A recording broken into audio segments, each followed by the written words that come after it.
Itch it up, my selector. Due to some violent content, parental discretion is advised. I know you go.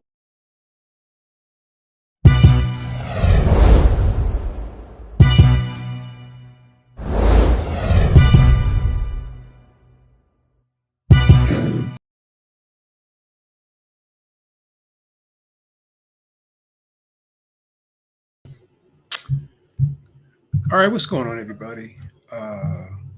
Very interesting story that I've come across. I wasn't aware of this, but it is on the internet. And I want to give a shout out to my Instagram follower here, Assam Zarin. I hope I pronounced your name right. He sent me this article from NoSmokeBoxing.com. And it's about Lawrence Okolie, who complained about Eddie Hearn. It doesn't seem like he mentioned his name directly, but there were some implications here, according to this article. And I'm going to read you these tweets, and you guys can come up with your own opinion on what you think Lawrence Okolie meant, and if you think he crossed the line with the way he went about this. So tweet number one, and again, in this article, everything's written out, so there's no pictures of the actual tweets because Lawrence Okolie deleted the tweets later, so he didn't leave them up there. So tweet number one said, "Great movie, lots of lessons learned in this one," and there was an image of Django Unchained. The picture was of Calvin Candy, a plantation owner who earns his money by forcing male slaves to participate in brutal wrestling matches called Mandingo fights for his own entertainment and profit. So, I mean, if you saw the movie Django, you know that was the character that was played by, what's that dude's name there? Leonardo DiCaprio. Yeah, Leonardo DiCaprio played the slave owner there. And he was the guy who had the big plantation, and he had the slaves fight each other to the death, right? And the second tweet showed a picture of, said, "To be honest, Eddie Hearn is and was not followed up by anything else but the prior tweet just 1 minute before makes it pretty obvious what he was comparing Eddie Hearn to." It says, slave master first forcing his fighters to fight for his own profit. Okay, so then there's a third tweet, and it said, "Too often we let those in power dictate the narrative." And in the article, it says this is another dig at Hearn, implying that Hearn thinks he's in power and media allow him to control the perception the public have, right? So these are pretty strong implications here. He mentions Eddie Hearn in one of the tweets and said that Eddie Hearn is and was not followed up by anything else but the prior tweet just 1 minute before. It makes it pretty obvious what he's comparing Eddie Hearn to. So I don't understand what that means basically, but it goes on to say, there's in bold lettering here, "Why is Lawrence Okolie tweeting this?"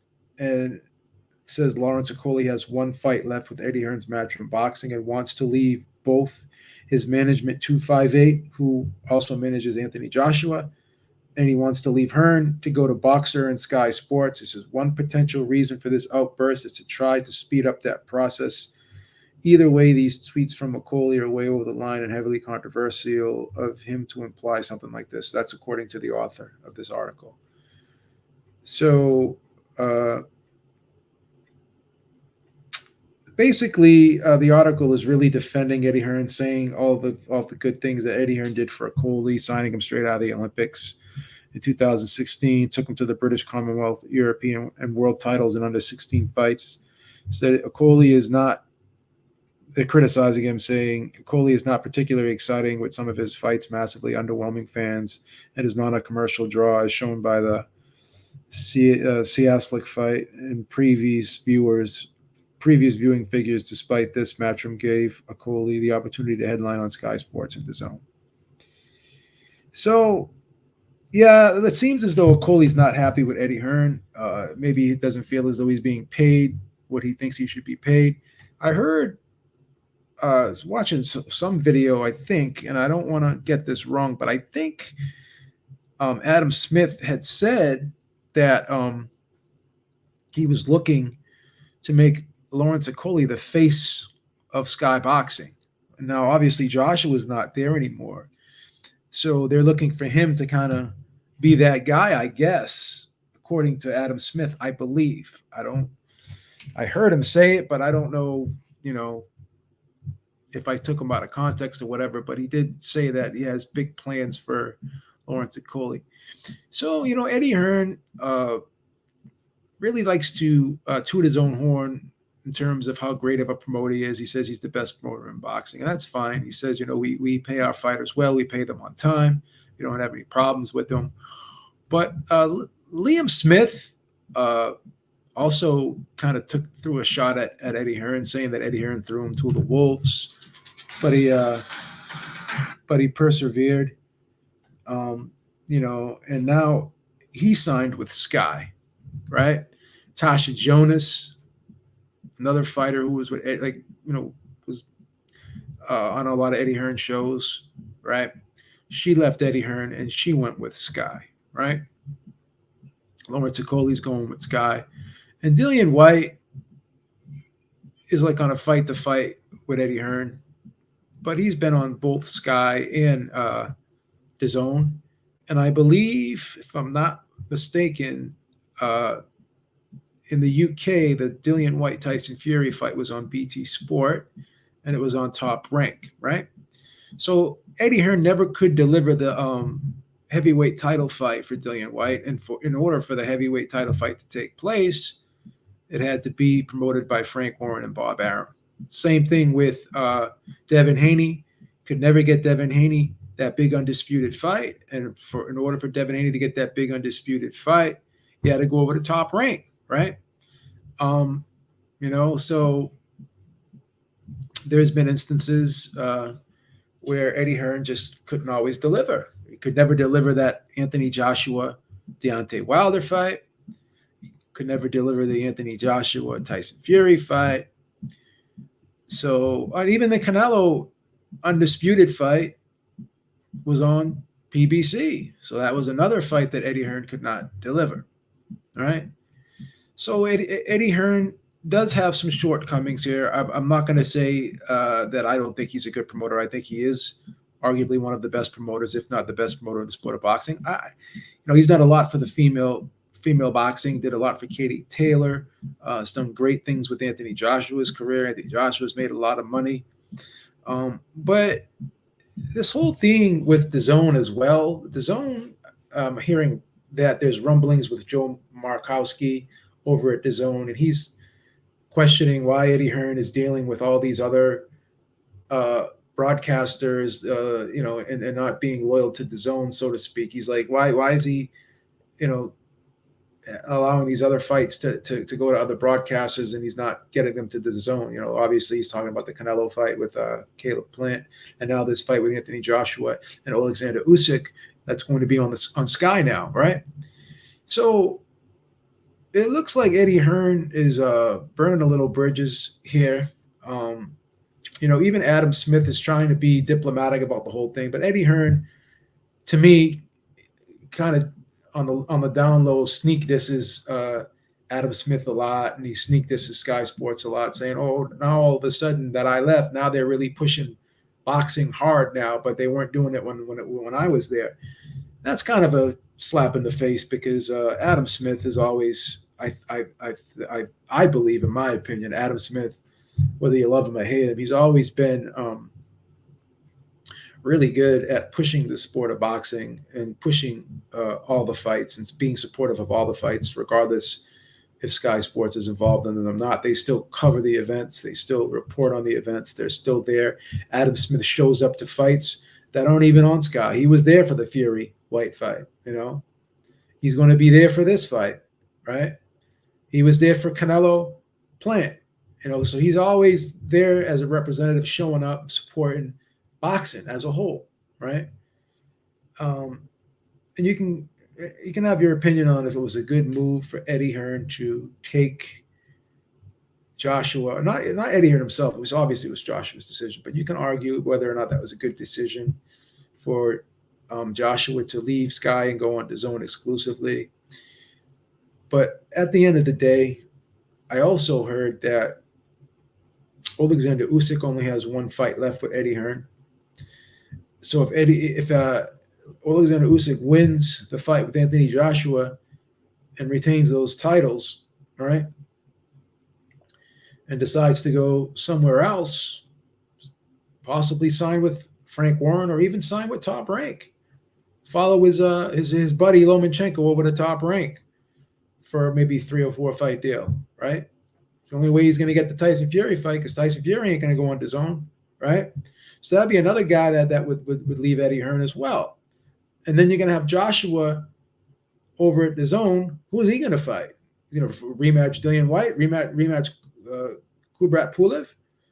Joseph Parker is signed with Sky too, right? So another fighter. So what's going to happen to Anthony Joshua if he loses? It's going to be, I think DAZN's going to be in trouble. So to sit there and sign Joshua to this, we talked about this yesterday on the roundtable, to sit there and sign Joshua to this big deal, right? Sit there and sign Joshua to this big deal, right? With so many unknowns out there, for not even knowing, right? Not even knowing if Joshua is going to win against Alexander Usyk.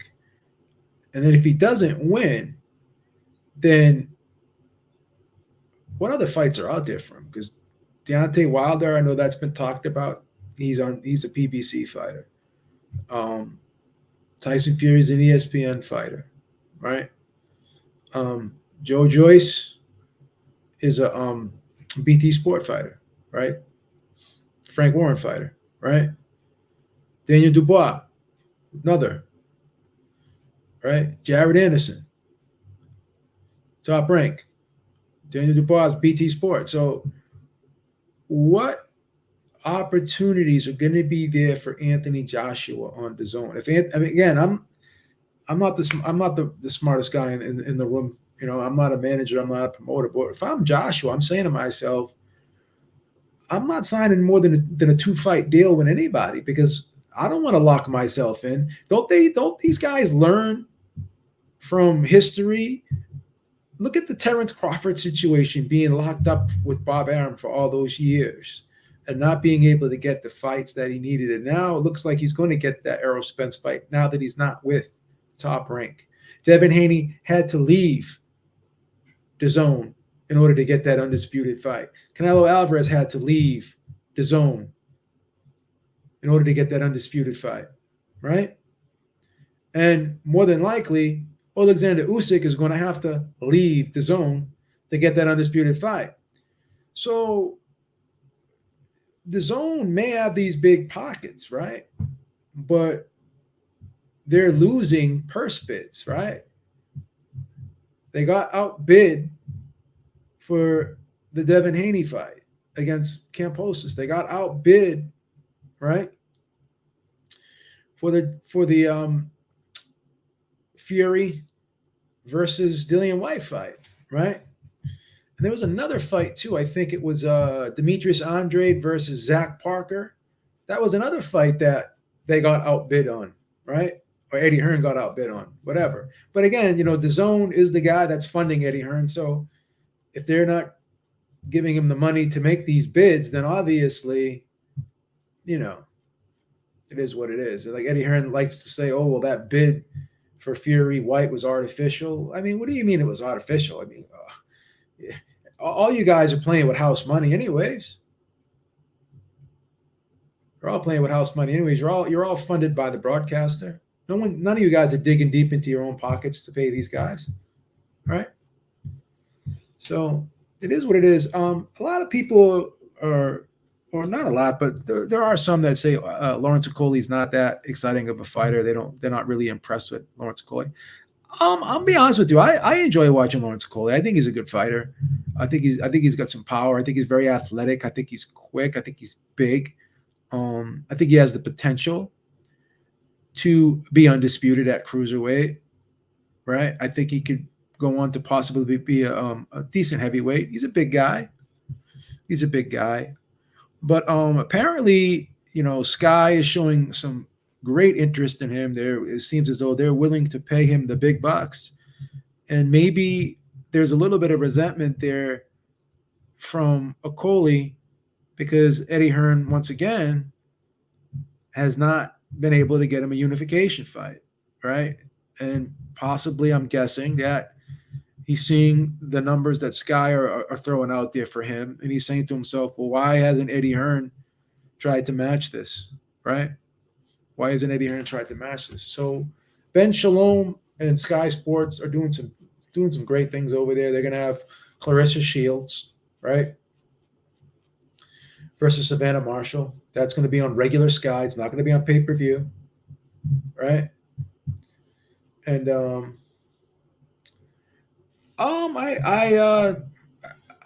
haven't really had a problem with any of his fights, to be honest with you. I really haven't had a problem with any of his fights. Which of his fights did you enjoy? I haven't had a problem with any of his fights. I thought he was a good. I always thought he was a good fighter, to be honest with you. I never thought he was a bad fighter. So.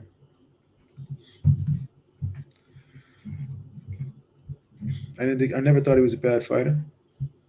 Right. Thought the Glowacki fight was a very entertaining fight. Right. Some of these other guys, I have to be honest with you. I'm not too familiar with a lot of these guys. Again, one of my weaknesses is I don't know all of the guys at the cruiserweight. I know Breedis, I know Okolie, I know Makabu. I know some of these guys. I know the hell's his name there, the guy from Mayweather Promotion, Tabiti. I know him, but there's not a lot of mainstream guys, at cruiserweight. It's not one of the glamour divisions, and in my opinion, like maybe there are some guys who do know a lot more about the top cruiserweights than I do, but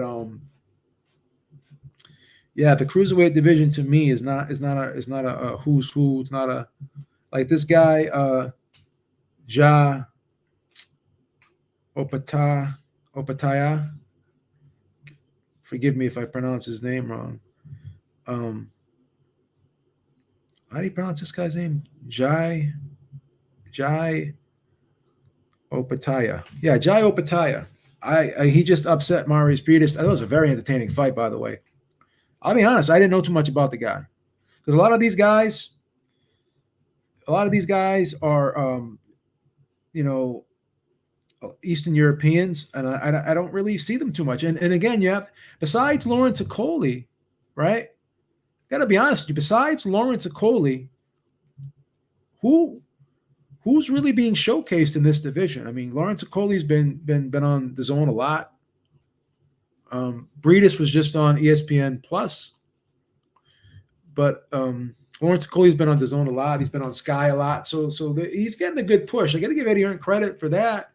I don't know exactly why Lawrence. I'm guessing Lawrence Okolie's a little bit upset after seeing Marius Breedis just lose his title and being upset.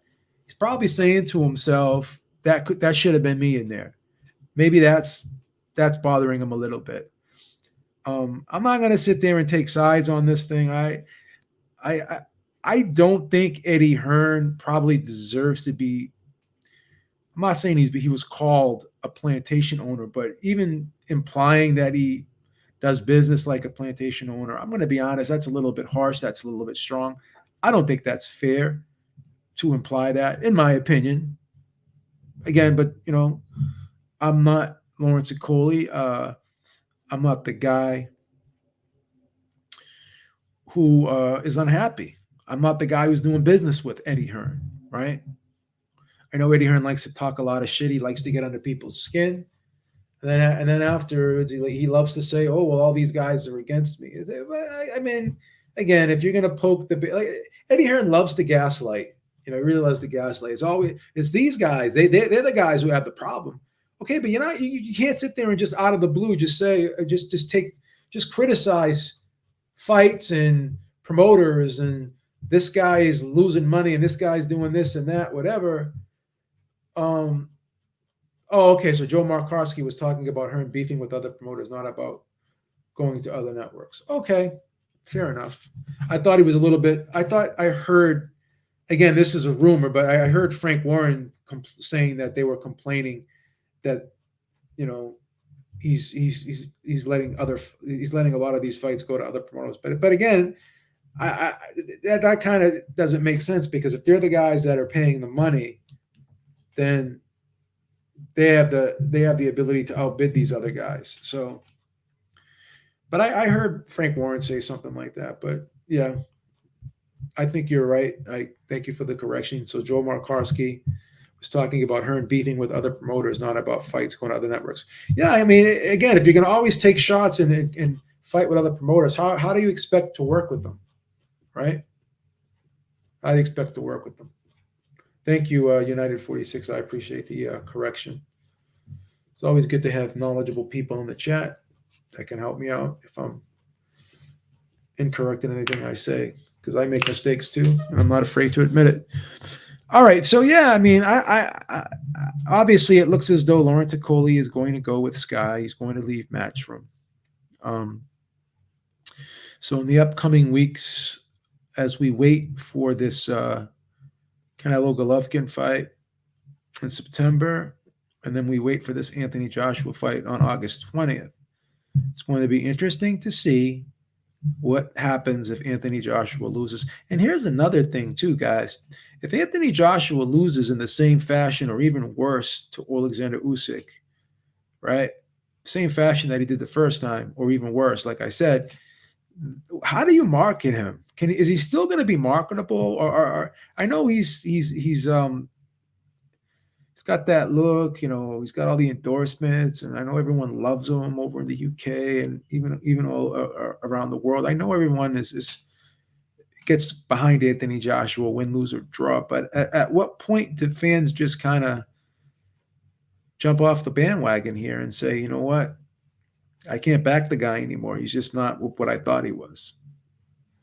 Now, if he beats Usyk, all that changes. He becomes a superstar again, and DAZN will look like geniuses, right? And we'll have to give them credit.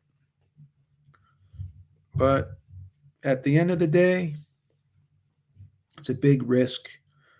And on August 20th, DAZN is either going to look like a genius or they're going to look like fools. And something else to think about. It seems as though Eddie Hearn is really doing a lot of business with Saudi now, and he's really developing this close relationship with Saudi.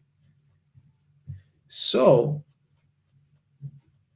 it's not out of the realm of possibility to think or suspect that there's going to be more and more fights going over there. Now, what happens if down the line, when more and more fights go to Saudi, if Saudi says we want to buy the television rights as well? And what happens if they decide to circumvent DAZN once again for other big fights, right? That's a possibility. So if that's the case, how long will DAZN tolerate that, right? Because if you're DAZN and you're seeing how this whole thing's going down, like with you're seeing how this whole thing's going down, particularly with this fight going over to Sky. right? And it appears to me that it may not even be about the money. It's about the visibility. They don't believe that DAZN can put this fight in front of as many eyeballs as Sky can. You know, and Sky's been around for years. They've been tried and true. They've been proven.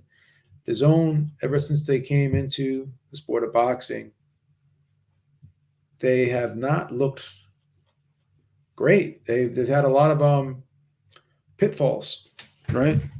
A lot of shortcomings. It's been a lot of shortcomings, a lot of pitfalls, right? So we'll see what happens. Well, again, you know, AJ's contract is exclusive to DAZN after this fight, so his next few fights have to be on DAZN. Well, we'll see. We'll see how that. I mean, I don't know exactly what the contract is. I don't know what the stipulation is. Yeah, I don't believe they got it. I agree with you, James Hunt. That's what I was just basically implying. I don't believe Sky got it because they bid more. I think they got it because the Saudis believe, in my opinion, that they have a bigger platform. They have a bigger platform, and they'll be able to put it in front of more people. Yeah. I that's what I believe anyways. I mean, again, I could be wrong, but that's just my opinion. Yeah, I don't know. Again, I don't know AJ's situation. I don't know how that contract is. All I do know is when Canelo signed that contract with DAZN for that 365 million, whatever the hell it was, and Golovkin signed his contract for the 200 million, I think it was, or 100 million. I can't remember. I think it was 200 million or 100 million, whatever it was. Both of those contracts were restructured, and Canelo's ultimately was voided out. So who knows what's going on over there at DAZN with these contracts, because there's been issues with contracts before, right? So, you know, Demetrius Andrade is another fighter who left Hearn as well. He could never get the big fights. So going back to what Untitled 46 said about Joe Markowski being, you know, questioning and not liking Eddie Hearn, beefing with all these promoters. Well, again, this is a result of not being able to work with these promoters. If you're going to sit there and have these back and forth verbal skirmishes with these guys, they're not going to want to do business with you. They're just not. Right. So what's this one here? This interesting comment. It's a quote. Gorgaruga. Barry Hearn, Eddie's dad, didn't say boxing promoters were like slave owners. Oh, Barry Hearn, didn't he say boxing promoters were like slave owners a few years ago? Yeah, I mean, he said there was a time. There was a time where these boxing promoters were acting like slave owners, treated the fighters as if they were slaves or whatever. Yeah, he implied that. I wish he probably wishes he could take that back, but I remember that was at the Dillian White. What was that guy he was fighting? Oscar Rivas press conference, I think it was. He said that. That's correct. Yeah, he did say that. But yeah, we'll see what's going to happen. I mean, these next couple of months are going to be interesting. We'll see how if at all the landscape changes significantly. And imagine if Golovkin upsets Canelo Alvarez on September 16th. What a fucking upset that would end up turning out to be. That would be fucking crazy. That would be bananas. That would be fucking nuts. Right? So once again, we'll have to wait it out, see how this plays out. See if any other fighters decide that they want to jump ship. So Liam Smith's going to be gone. Lawrence Okolie's going to be gone. Demetrius Andrade's gone.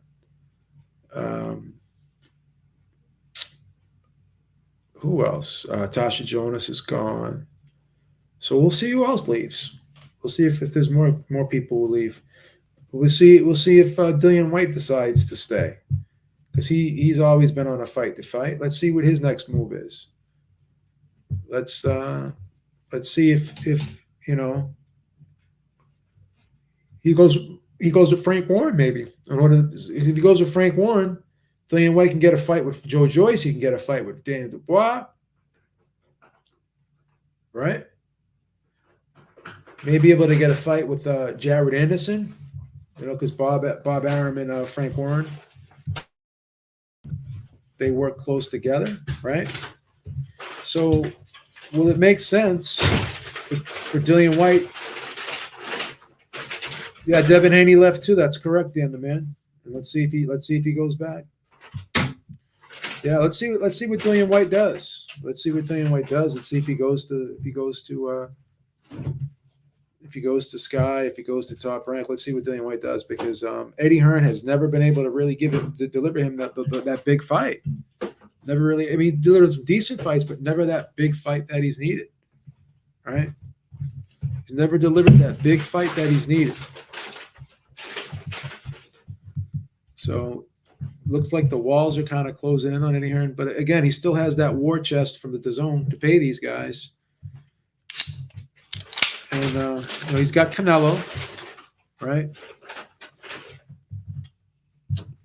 But if Canelo rematches Bivol and Canelo loses again, then what's next? Go back down. I guess he can go back down to 168.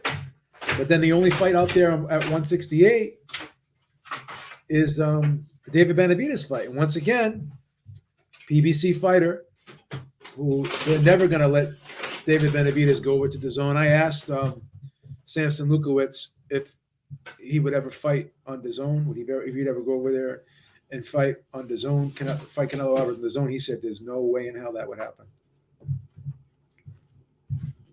So once again, there's going to be a lot of challenges out there making the big fights. I don't see, after the Bivol fight, I don't see any big money fights out there for Canelo Alvarez on DAZN. I just don't see it. That's why I'm not crazy about this DAZN deal, to be honest with you. Hindsight's 2020. The more I think about it, I mean, I think Canelo should have just stayed a free agent. Should have just did fight to fights. Maybe 2 fight deals at the most. Why lock yourself in to these long-term contracts? Why lock yourself in? Salute, Bruce Goes. What's up, brother? Yeah, why lock yourself in? I just don't see the logic in what Canelo did. I really don't. Say what you want about the Charlo fight. Oh, Bivol's better than Charlo. Whatever you want, but again, I think that's it's a more lucrative fight. I think it could do better numbers. Canelo already did like close to 800,000 with the PBC. So,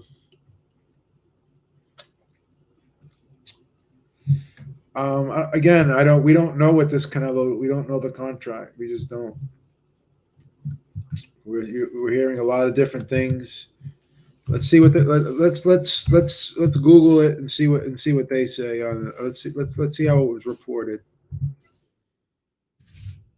I thought it was a 3-fight. It's a 3-fight deal. I thought it was. I think the Bivol fight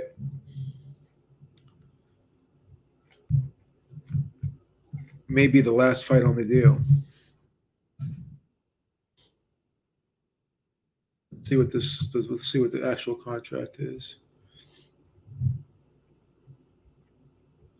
So yeah, I think you're right. I think it's a 2-fight deal with the option for a 3rd. Right?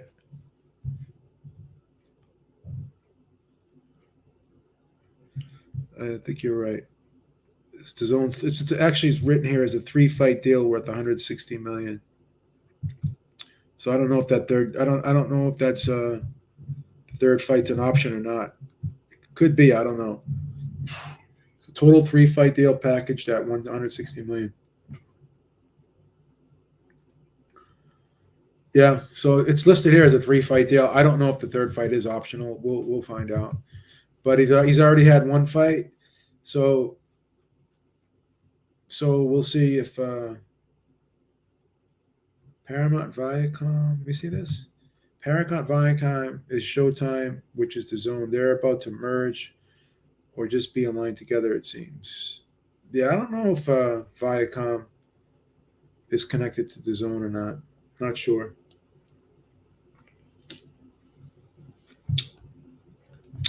Not sure. Good point, though. That's a good point. Who owns Showtime? Let's see. Showtime is owned by Paramount Media Networks, it says. Yeah, so you said Paramount Viacom, yeah. So they're owned by Paramount Media Network is the actual. They're the actual company.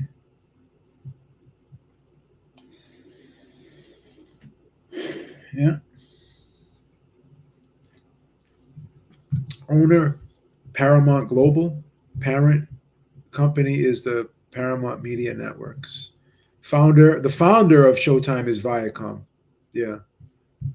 We're learning a lot today about business. We're learning a lot today about business. All right, guys, that's about all I got on this topic. Like I said, we'll have to see how this plays out, see how it unfolds.